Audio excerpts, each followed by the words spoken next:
فرق 4 سنين بين أول جوال آيفون اس اي والجوال الثاني حق الاس اي، ونتكلم على استثمار $400 اللي 1600 ريال. هي تستاهل على جهاز زي ذا ويعتبر استثمار كويس ولا لا؟ خليني أساعدكم باتخاذ القرار، وأيضا أقول لكم وش فرقت بين الجيلين.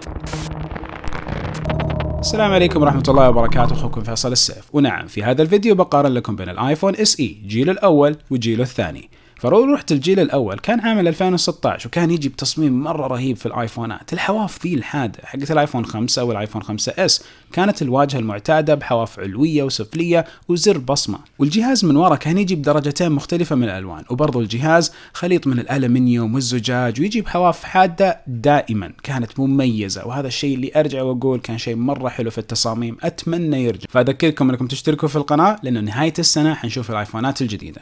الحين الآيفون 2020 بجيله الثاني يجي بتصميم مطابق للآيفون 8 بجسم زجاجي وحواف من الألمنيوم، وأيضا واجهة تحتوي حواف علوية وسفلية وزر بصمة في الأسفل، والجهاز يجي بنفس الحواف الناعمة اللي تسهل مسكة الجهاز في اليد. شعار أبل اختلف مكانه عن الآيفون 8، أما غير كذا هذا الجهاز جسمه جسم آيفون 8. فلو تكلمت على مقارنة بين الاثنين، صدقا أتكلم على ميول كبير للتصميم اللي كان موجود زمان، ولكن نقول أنه التصميم هي مسألة ذوق. ونسخة 2020 أحدث، لكن أبل بدأت تركز على تصميم نسخة 2016 الحواف الحادة لأجهزة قادمة، وأتمنى أشوف هالشيء. ولو رحت على الشاشة، فنسخة 2016 الشاشة حقتها LCD بحجم 4 إنش تشكل 61% تقريبا من الواجهة. نسخة 2020 الشاشة رتنية LCD بحجم 4.7 إنش وتشكل 65% من الواجهة تقريبا. كل الشاشتين تجي بنفس كثافة البكسلات، تخيلوا 4 سنين فرق، ولسه نتكلم على 325 بكسل في الإنش الواحد. يعني وين التطور في الشاشة؟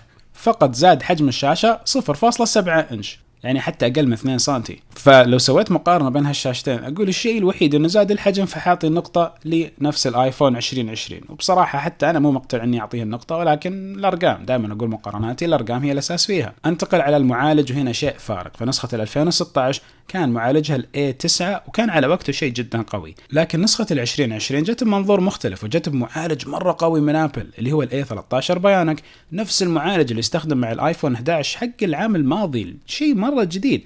هنا نتكلم على فرق 4 سنوات، ولكن معالج جدا كويس، فنقطة بامتياز حتروح للآيفون 2020. ولو رحنا للنظام، فنسخة 2016 تجي بنظام iOS 9، لكن يمديك تحدثها لنسخة 13 اللي كانت موجودة على بداية ونهاية السنة الماضية بلا صح. أما نسخة 2020 متوقع أنه يمديكم تحدثوها وتضبطوها إلى 4-5 سنوات لقدام، وتجي بنظام iOS 13 من العلبة على طول. ونظرا لفرق المعالج لازم نوضح نقطتين. الأولى أكيد أنه نسخة 2020 تعطي أداء أكثر سلاسة بسبب المعالج الأقوى بكثير، والنقطة الثانية فهي أن نسخة 2016 يمكن ما يوصل لها iOS 14. صحيح توصل تحديثات أمنية، بس على الأغلب المزايا الجديدة للنظام القادمة ما حتوصل لهذا الجهاز، بعكس نسخة 2020 اللي بتعطيك زي ما ذكرت حوالي استثمار 4-5 سنوات لقدام. ونتكلم على نقطة وبامتياز تروح لجوال الآيفون 2020. ولو رحت للكاميرات برضه هنا حلاقي اختلاف، بس خلنا نشوف الاختلاف يسوى ولا لا. فالكاميرا الخلفية في الجهازين هي 12 ميجا بكسل، لكن نسخة 2020 تيجي بفتحة عدسة 1.8 مقابل فتحة عدسة كانت أضيق اللي هي 2.4 في نسخة 2016.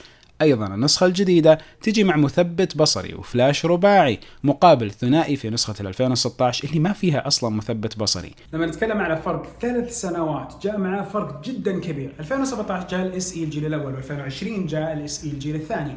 الفرق اللي في قدرات التصوير بكاميرا واحدة تبين لنا أن تبني التقنية من أبل للكاميرات يمكن ما تعطينا أفضل الأشياء اللي موجودة في السوق، ولكن المفروض أنها قاعدة تعطينا شيء متزن. فرق 3 سنوات بس. لحظة، يمكن بعضكم اللي قاعد يشوف هذه النتيجة ما بين الكاميرتين، خلينا نقرب أكثر، يمكن بعضكم اللي قاعد يشوف النتيجة أصلا ما تفرق معاه ذاك الشيء، وشايف انه كل اثنين ممتازين، بالذات لما نشوف نتائج التصوير العادي. النسخة الجديدة تدعم المثبت البصري في الفيديو وايضا ال HDR، وهذا الامر غير مدعوم في النسخة القديمة. بخصوص الكاميرا الامامية فهي 7 ميجا بكسل في الجديد مقابل 1.2 ميجا بكسل في القديمة، اللي ما تعتبر أصلا كاميرا كويسة للفيديوهات ولا تصوير البورتريه، لأنه أصلا ما كان في بورتريه على هذاك الوقت. الكاميرات الأمامية في الجيلين فيهم في فرق مرة واضح لما نتكلم على قدرة الكاميرا نفسها في التصوير، وأيضا نفس نفس النتيجة بتلاحظوا فيها فرق على طول. أصلا لما تمسك الجوالين تشوف قاعد تجيب الإضاءات تختلف، تجيب الجوالين مع بعض وتشوف هذا الشيء تلاحظ إنه لا كويس انهم جابوا جيل ثاني. فاكيد نتكلم على نقطه للنسخه الجديده. الحين الدخول الامن في الاجهزه كلهم نفس الطرق، وهذه صدمه جدا كبيره. نتكلم على بصمه ورقم سري وفرق 4 سنوات ما جاب لنا تغيير من ناحيه فيس اي دي ولا شيء، رغم هالجبهه اللي موجوده في النسخه الجديده نسخه 2020. الحين نتكلم على البصمه صارت اسرع، فصارت افضل من ناحيه القراءه، ولكن ما اشوف ذاك الفرق الكبير، فبعطي نقطه لكل واحد فيهم. والبطارية في النسخة القديمة ترى كانت 1624 ملي أمبير، ونعرف أن النسخة الجديدة بطاريتها 1821 ملي أمبير، بس هنا تدعم الشحن السريع والشحن اللاسلكي، وترى الجسم زجاجي عشان يكون في شحن لاسلكي. هنا نتكلم على النسخة الجديدة قدرت تحصل على كم ميزة إضافية، إذا ما تعني لكم هذه الميزات ترى يمكن ما تسوى عليكم تغيروا الجوال القديم. ونقطة تروح لنسخة 2020 عشان هالميزات الجديدة اللي جابوها.